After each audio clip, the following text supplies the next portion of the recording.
అందరికీ నూతన సంవత్సర శుభాకాంక్షలు తెలియజేస్తూ సునీత గారు చెప్పినట్టుగా దాని కంటిన్యూషన్ మీ ఇక్కడ ఉన్నటువంటి ప్రెస్ మిత్రులందరికీ కూడా తెలుసు. తెలంగాణ ఉద్యమ ప్రారంభం నుంచి మేమంతా కూడా ఉద్యమంలో ఉండి తెలంగాణ రాష్ట్ర సాధన కోసం జరిగినటువంటి ఆ ఉద్యమంలో కేసీఆర్ వెంట ఆయన అడుగులో అడుగాయి మేమంతా కూడా పనిచేసినటువంటి వాళ్ళం. ఆ క్రమంలో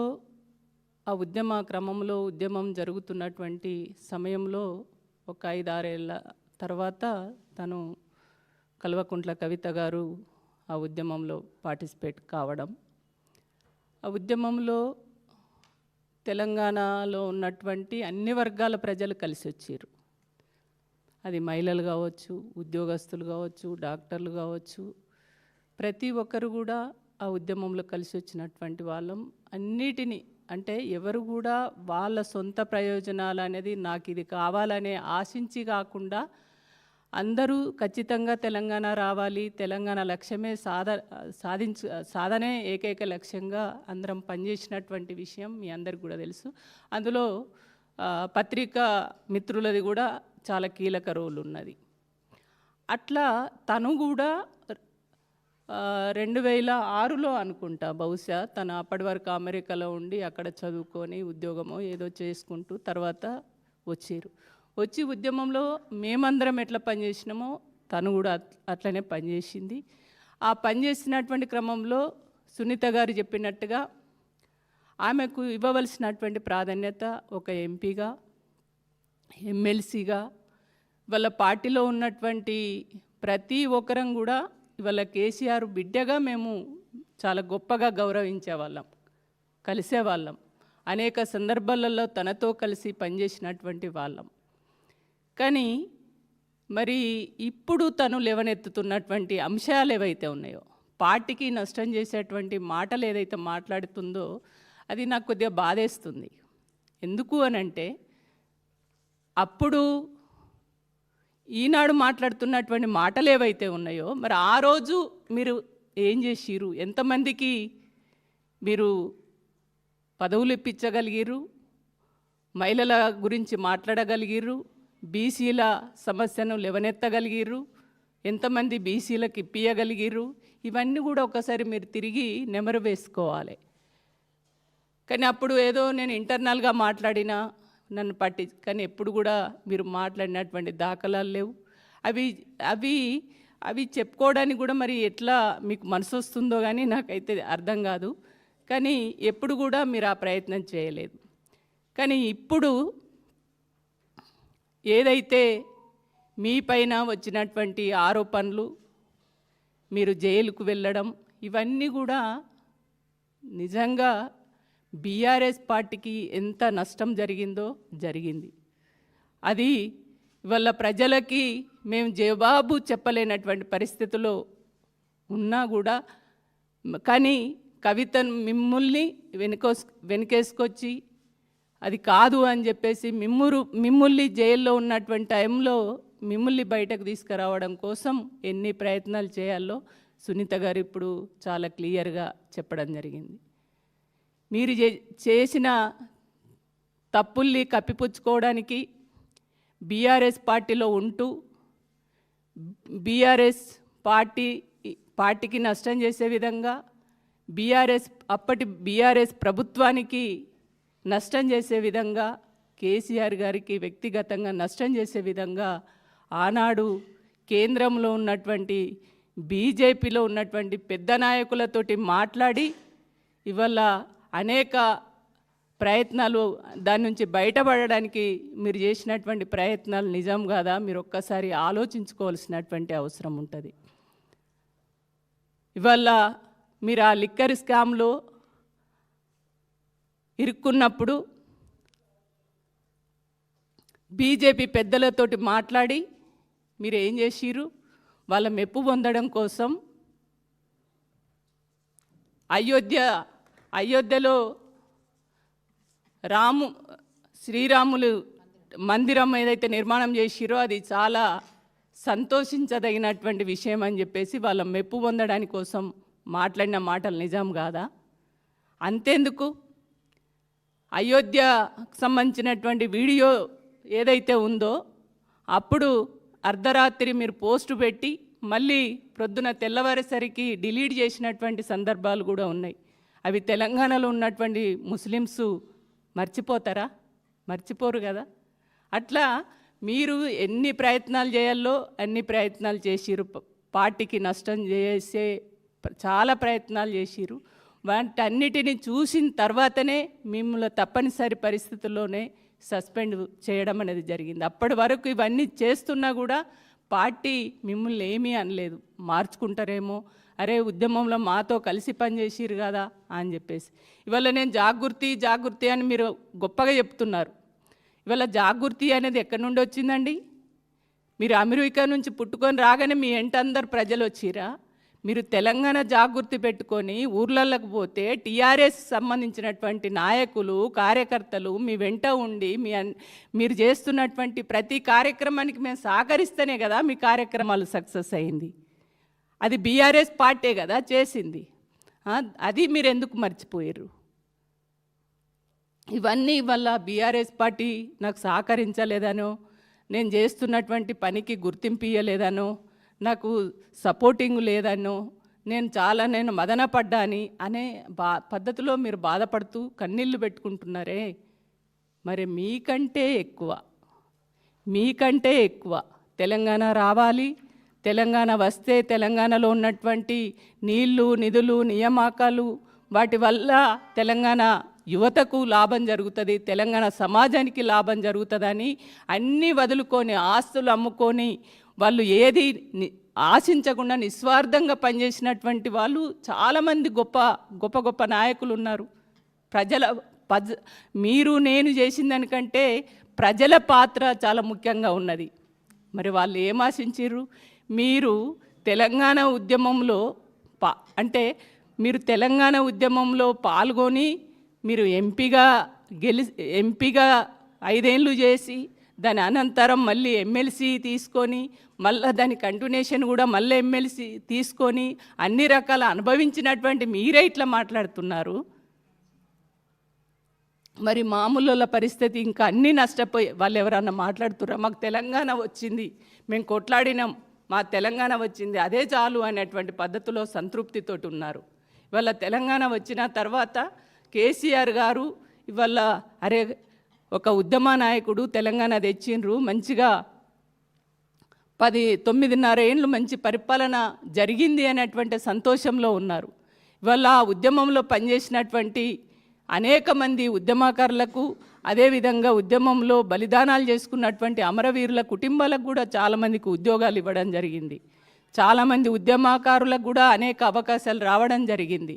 ఇవన్నీ కూడా మీరు మర్చిపోయి తెలంగాణకు జరిగినటువంటి మంచిని మీరు మర్చిపోయి ఏదో 1-2 పట్టుకొని ఇవాళ తెలంగాణ అంటే తెలంగాణలో ఇన్ని చేసినటువంటి ఈ మంచి పనుల్ని పక్కన పడేసి అనవసరమైన మీ వ్యక్తిగత విషయాలు, మీ వ్యక్తిగత ప్రయోజనాలను దృష్టిలో పెట్టుకొని మీకెక్కడో అన్యాయం జరిగినట్టు, మీరేదో నష్టపోయినట్టుగా మీకెవరు నిజంగానే తెలంగాణ ప్రజలకు, తెలంగాణ సమాజానికి, అట్టడుగు వర్గాలకి పనిచేయాలని అనుకున్నప్పుడు ఇవాళ సునీత గారు చెప్పారు, శాసన మండలిలో మీరు ఏ విషయాలు లేవనెత్తాలి?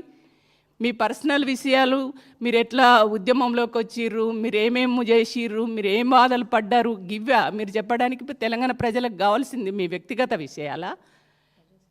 మీ ప్రజా సమస్యలు కదా లేవనెత్తాలి. మరి మీరు ప్రజా సమస్యలు లేవనెత్తకుండా మీ వ్యక్తిగత విషయాలు చెప్పుకోవడానికి ఆ రకమైనటువంటి మాటలు మీరు చెప్పడానికి అక్కడ మాట్లాడినటువంటి ఆ వేదిక ద్వారా ఎవరికి లాభం జరుగుతుంది? తెలంగాణ సమాజానికి లాభం జరుగుతుందా? అంటే రోజు కేసీఆర్ని తిట్టేటోళ్ళకు లాభం జరుగుతుందా? ఇవాళ చాలామంది ప్రొద్దున లేస్తే బీజేపీ కానీ కాంగ్రెస్ పార్టీకి సంబంధించినటువంటి నాయకులు ఏదైతే మాట్లాడుతున్నారో వాళ్ళకు మీకున్న తేడా ఏందండి? ఇవాళ ప్రతిపక్ష పార్టీగా, ఒక బలమైనటువంటి పార్టీగా ఎప్పటికప్పుడు ప్రజా సమస్యల్ని లేవనెత్తి ప్రజల గొంతుకై ఇవాళ అనేక సమస్యలపైన ఉద్యమం చేస్తూ ఉంటే ఇవాళ బీఆర్ఎస్నే ఒక శత్రువుగా చూసి బీఆర్ఎస్నే టార్గెట్ చేస్తూ బీఆర్ఎస్లో ఉన్నటువంటి నాయకుల్ని టార్గెట్ చేస్తూ మీరు అనునిత్యం మాట్లాడడం అనేది ఇవాళ తెలంగాణ ప్రజలు మర్చిపోతారా? ప్రతి మాటను కూడా గుర్తుపెట్టుకుంటారు కదా. ఇవాళ రాష్ట్రంలో ఉన్న ప్రధాన పత్రికలు వార్త రాస్తే అది తప్పుడు వార్త అని చెప్తూ కేసులు పెడతానన్నారు. మరి ఆ కేసులు ఎందుకు పెట్టలేదు? అప్పుడు మీరు లిక్కర్ స్కామ్లో ఇరుక్కున్నటువంటి టైంలో బయటకు వచ్చినాక ప్రధాన పత్రికలు రాసినాయి, హెడ్డింగ్ పెట్టి రాసినాయి, వాళ్ళపైన కేసులు పెడతానన్నారు. మరి ఎందుకు పెట్టలేరు? వాళ్ళపైన కేసులు ఎందుకు పెట్టలేదు?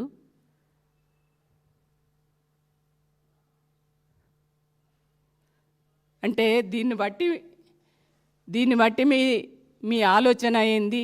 మీరు ఎవరి కోసం పనిచేస్తున్నారు, ఎవరి ప్రయోజనాల కోసం పనిచేస్తున్నారు అనేది చాలా స్పష్టంగా అర్థమవుతుంది. అదేవిధంగా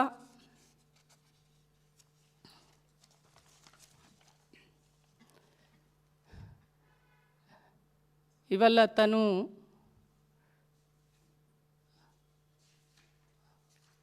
కన్నీళ్ళు పెట్టుకున్నటువంటి పద్ధతి ఏదైతే ఉందో, అంటే పలాని కుటుంబానికి నష్టమైందనో, పలాని ఈ వర్గ ప్రయోజనాలు జరగలేదు నాకు బాధ అనిపించిందనో, లేకుంటే ఇంకేదన్నా విషయాలు ప్రజల సమాజానికి నష్టం జరిగే విషయంలో నాకు బాగా బాధ అనిపించిందనో వాటి మీద కన్నీళ్ళు పెట్టుకొని బాధపడితే మాకు కూడా సంతోషం వేసేదేమో. కానీ మొత్తము అక్కడ చెప్పిందంతా కూడా తన వ్యక్తిగత విషయాలే. ఏదో తను బాగా పనిచేసింది తెలంగాణ కోసం, తన పాత్రనే చాలా ప్రముఖంగా ఉన్నది, కానీ నన్ను ఎవరు పట్టించుకోలేదనో, ఎప్పటికప్పుడు నన్ను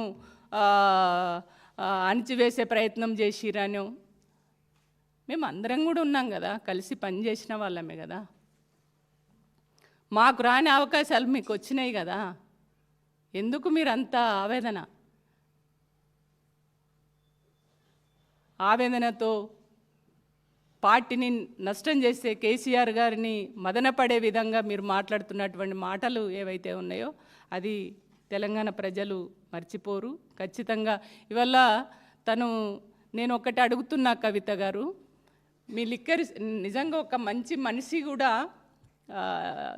కేజ్రీవాల్ గారు ఆయన కొద్దిగా సామాజిక కోణంలో ఉన్నాడు, ఒక అవినీతి రహితమైనటువంటి పాలనను తెలంగాణ అది దేశ ప్రజలకు అందిస్తారు, మంచి పనులు చేస్తారని ఒక నమ్మకం ఉండే.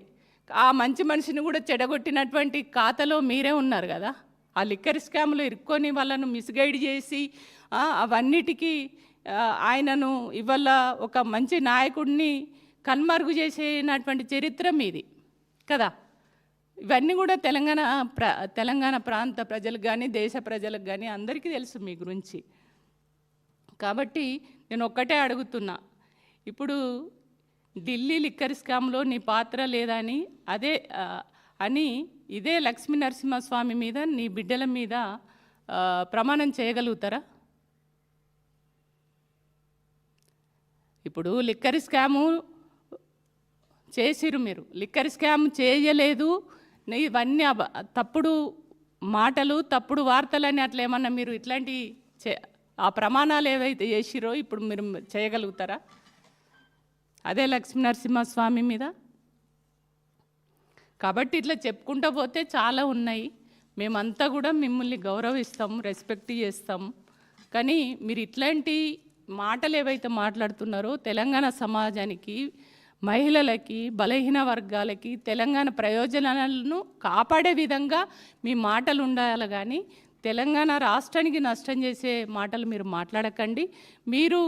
మీరు నిజంగానే పార్టీ పెట్టుకోవాలని అనుకుంటే, మీరు నిజంగానే స్వతంత్రంగా ఒక పార్టీని నడపాలనే ఒక ఆలోచన మీకు ఉన్నట్లయితే మీరు పెట్టుకోండి. అది ప్రతి ఒక్కరు కూడా రైట్ ఉన్నది, ఎవరమైనా పెట్టుకోవచ్చు.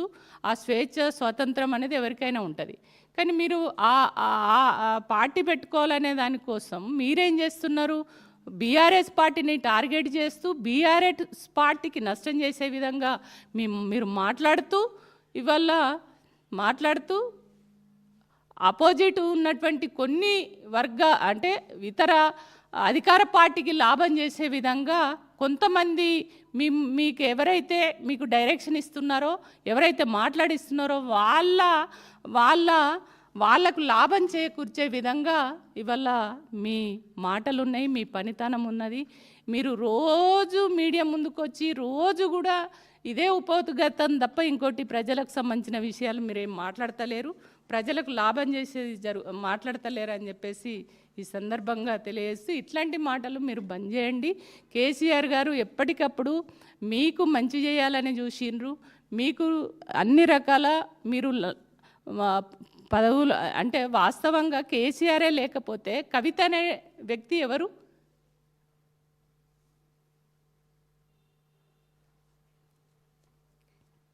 కాబట్టి మీరు కేసీఆర్ గారే బిడ్డగానే మీకు గుర్తింపు ఉన్నది.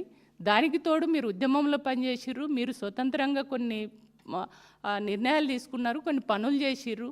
కానీ అది సంతోషిస్తాం. కానీ మీరు బీఆర్ఎస్ని కావాలని టార్గెట్ చేసి కేసీఆర్ గారిని మదనపడే విధంగా మీరు ఈ రకంగా మాట్లాడడం అనేది మంచిది కాదని చెప్పేసి ఈ సందర్భంగా తెలియజేస్తున్నాను.